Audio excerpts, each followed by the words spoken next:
अपने मंजिल से बेखबर होके अब क्यों इतना खोए खोए से रहते हो?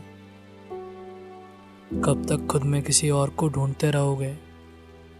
कब तक उसके साथ अपने ख्वाब देखते रहोगे जो कभी आपके हो ही नहीं सकते? उसके तस्वीर अपने गैलरी में क्यों महफूज करके रखते हो? क्यों अपने बिस्तर में जाके उसका तस्वीर देखकर उसमें गुम हो जाते हो जो तुम्हारे है ही नहीं? क्यों रात भर इतना सोचते हो उसके बारे में जो नींद ही नहीं आती, और आती भी तो बहुत देर से?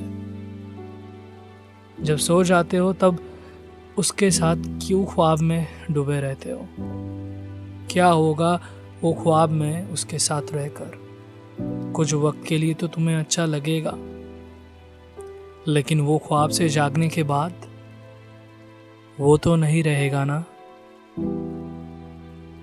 ये खुशी का क्या फायदा जो हकीकत में नहीं बदलेगा? और वो ख्वाब और हकीकत में बहुत फर्क होता है। हकीकत में जीना सीखो, किसी का ख्वाब में नहीं। उसके बारे में इतना सोच सोच कर खुद को ही खोने लगे हो। अब खुद में खुद को ढूंढना भी जरूरी है किसी और को ढूंढने से पहले। खुद से तो अब प्यार करना भी भूल गए हो जो इतना सोच और ख्वाब में गुम हुए हो। ख्वाब में सोचने और हकीकत में करने में बहुत डिफरेंस है ना?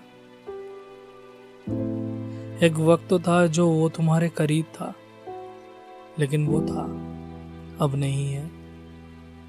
तो क्या फायदा उसके सोच और ख्वाब में गुम हो जाने में? जो था वो तो चला गया, वो तो लौटेगा नहीं। ये तू भी जानता है और कहीं ना कहीं ये वो भी मानता है। क्यों उसके साथ सोच और ख्वाब में डूबे हुए हो और हकीकत में मर रहे हो? हकीकत में जीना सीखो, ख्वाब में नहीं।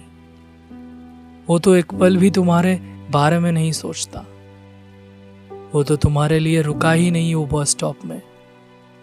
उसके बस तो अब शहर जा चुका है और तुम अभी भी उसके बस स्टॉप में उसके लिए रुके हुए हो। अब तुम्हें भी रुकना नहीं चाहिए।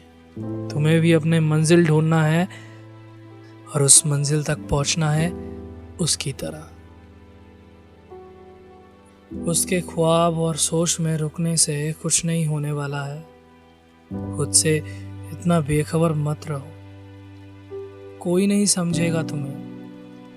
इसलिए खुद को ही समझाना सीखो और अपने नए मंजिल तक पहुंचो, चाहे रास्ते में जो भी आ जाए।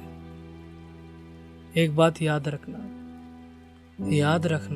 किसी के ख्वाब से अपने मंजिल से बेखबर मत रहना।